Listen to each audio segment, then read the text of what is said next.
Now we are going to learn about the radicals. So if I write 5 square is equal to 25, we read this, it is a square of 5. Now we are going to talk about square root. So this is a symbol for the square root. This is a square root sign. So if I am saying what is the square root of 25?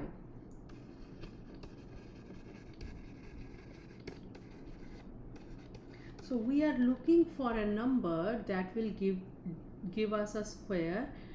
That's complete square is 25. So 5 complete square is 25.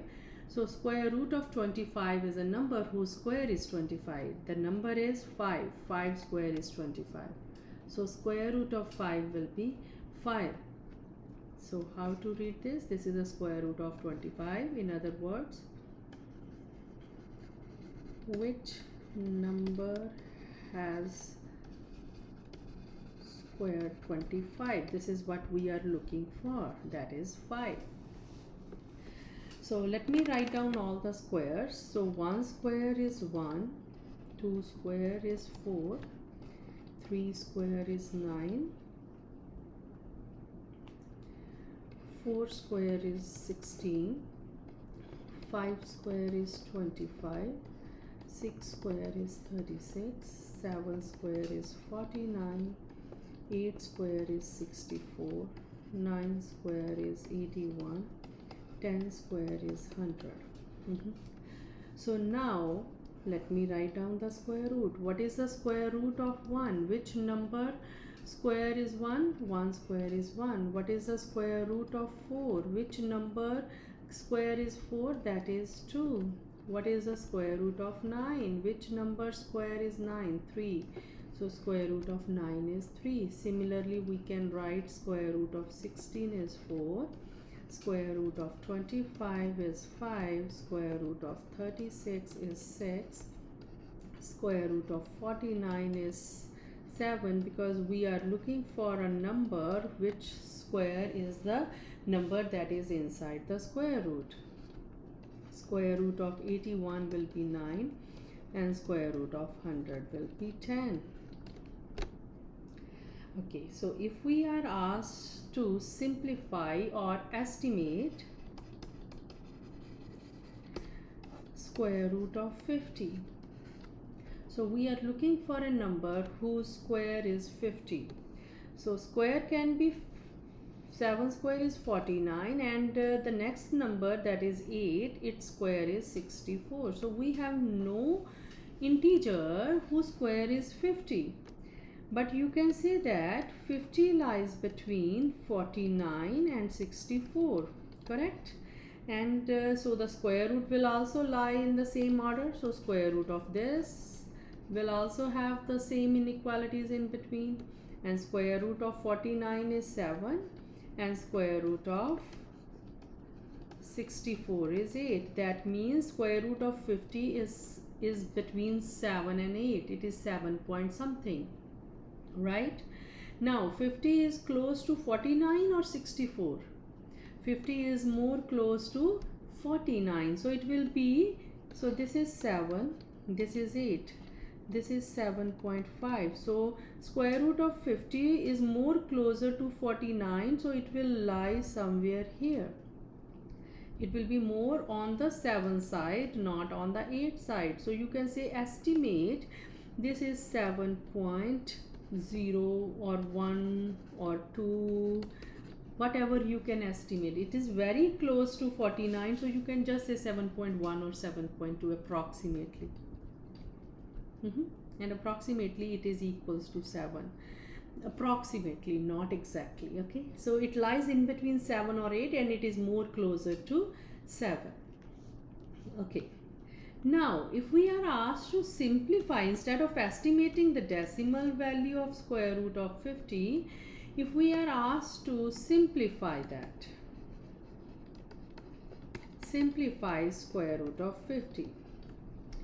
So we are looking for a number whose square is 50, but we don't have that integer number whose square is 50. So can you write 50 as a product of two numbers? Yes, we can say it is 25 times 2, right? So whenever there is a multiplication sign or division sign, we can always separate the square root. But it is not true for plus and minus. I will write it down here. So remember, so if you have a square root and you have a multiplication in the middle, you can always write square root of A and square root of B.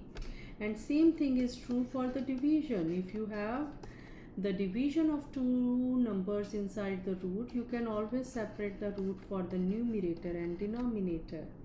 But this is not true for plus and minus sign in the middle.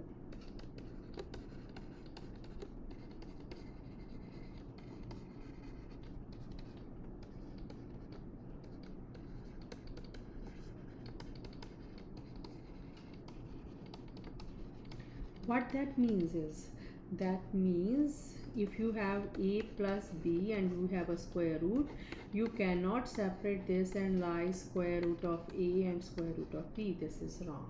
And same thing with the minus sign. It is only true for multiplication and division. Okay, so now here there was a multiplication between 25 and 2, so we separate these. Why we separate these? Because when I see here 25, I see that there is a number, there is a whole number, there is an integer number whose square is 25. 5 square is 25, so square root of 25 is 5, and we have square root of 2 as it is. So we simplify square root of 50 as 5 root 2. Let's do a few more examples where we will simplify. So simplify square root of 12. So is there any number whose square is 12? So let me go back and see here. Square of 3 is 9 and square of 4 is 16. There is no integer number whose square is 12.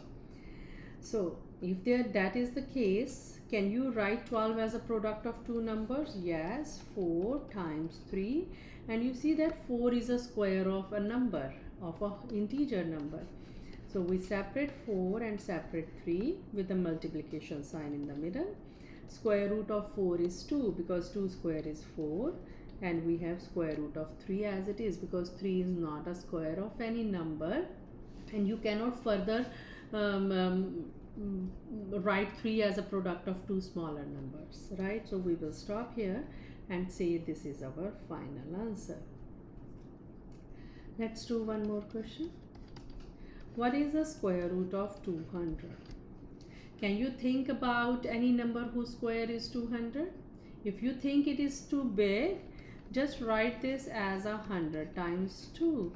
And do you know that 100 is a square of 10? So first separate the two radical expressions, square root expressions, and then 100 is a square of 10, so square root of 100 is just 10, and we have root 2 as it is.